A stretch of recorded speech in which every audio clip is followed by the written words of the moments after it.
Congressman Paul, I think you have questions and concerns about the bonanza in the hedge fund industry. Do you?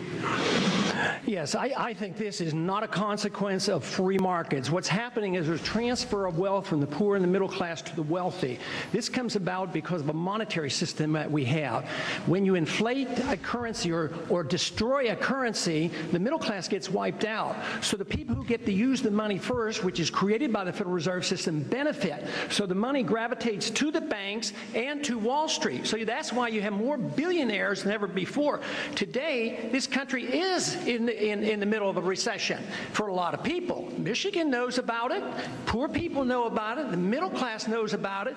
Wall Street doesn't know about it. Washington, D.C. doesn't know about it. But it's because of the monetary system and the excessive spending. As long as we live beyond our means, we are destined to live beneath our means. And we have lived beyond our means because we are financing a foreign policy that is so extravagant and beyond what we can control, as well as the spending here at home. And we're depending on the creation of money out of thin air, which is nothing more than debasement of the currency. It's counterfeit, and it is a natural, predictable consequence that you're going to have people benefit from it and other people suffer. So if you want a healthy economy, you have to study monetary theory and figure out why it is that we're suffering. And everybody doesn't suffer equally, or this wouldn't be so bad. It's always the poor people, those on retired incomes, that suffer the most. But the politicians and those who get to use the money first, like the military-industrial complex, they make a lot of money and they benefit from it. Thank you, Congressman. The same question. Should a Dubai company be able to own 20% of NASDAQ? Congressman. If there's no conflict with national security, certainly yes, they should. This is the story. Dubai owning NASDAQ. Is there security issues? I don't think they're a threat to our national security, no, so they would be able to. Congressman Paul, would we have gone to war in Iraq if we weren't so dependent on Middle East oil? Probably not, but that should not be a reason. That's an old theory. It's mercantilistic. It's neo-colonialism that you have to maintain your supply routes and your natural resources. But I think there's still a lot of those kind of people around, and they believe, you know, we were told it was about oil and jobs when it first started in 1990, and this is just a continuation of that war. Indeed, this war is a mistake. It was a mistake to go in. It's very costly, and it has a lot of economic ramifications.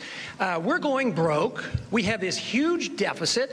We're spending nearly $1 trillion with maintaining our empire overseas, and that's a cost. Right now, we owe foreigners $2.7 trillion. No wonder they have money to come back in here and buy stuff up, and then we object. But that has to do with our monetary system as well as our foreign policy. So if we want prosperity, we have to change our foreign policy. We have to live within our means, but we can't maintain a reserve currency where all our greatest export today are paper dollars. We create money out of thin air, and they still accept it as if it was backed by gold. And that is the reason all this money goes overseas, and at the same time we find all this military activity overseas. It's bankrupting this country.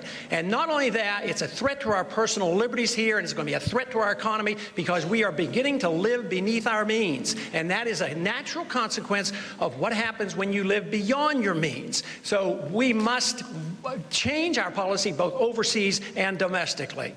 Paul, do you believe the President needs authorization of Congress to attack strategic targets in Iran, nuclear facilities? Absolutely. This idea of going and talking to attorneys totally baffles me. Why don't we just open up the Constitution and read it? You're not allowed to go to war without a declaration of war. Now, as far as fleeting enemies go, yes, if there's an imminent attack on us, we've never had that happen in 220 years. The thought that the Iranians could pose an imminent attack on the United States is preposterous. There's no way. This is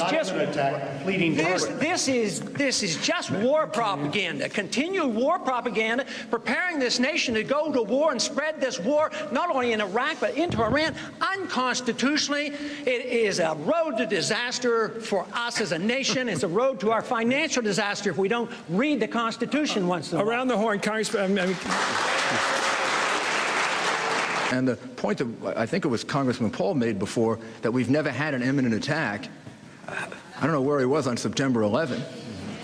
That was no country. That was 19 thugs. It had nothing to do with a country. And since September, Well, I think it was kind of organized in Afghanistan and Pakistan. Polls show that Republicans are known as the party of national security and of moral values. But polls also show that voters look now, at least, to the Democrats to handle the economy. How are you going to win back their confidence in order? Congressman Paul. Well, first, we have to have a sound economy, and we don't. We're overtaxed. We're overregulated. We work with a currency that is non-functional. And our prosperity is slipping.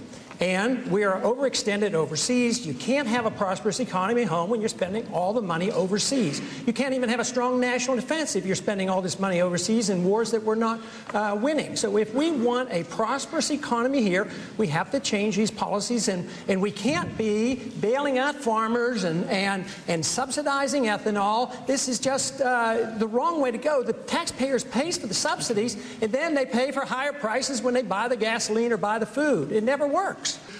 Are unions good for America? And please act like you're a member of a union and limit it to 30 seconds. Okay? I'll start with Congressman Paul. Please, we have to limit it to time. The right to unionize should be a basic right of any group. You should be able to organize. You should have no privileges, no special benefits legislated to benefits the unions. But you should never deny any working group to organize and negotiate for the best set of standards of working conditions. Congressman Paul, do you promise to support the nominee of the Republican Party next year? Not right now, I don't. Not unless they're willing to end the war and bring our troops home, and not unless they're willing to look at the excessive spending. No, I'm not going to support them if they continue down the path which has taken our party down the tubes. I mean, we've lost credibility because of all our spending, because we have violated the civil liberties of all the American people, and we have adopted the Democrats' foreign policy. Why don't we run on George Bush's foreign policy of a humble foreign policy and no nation building, and don't police the world? Then I'll support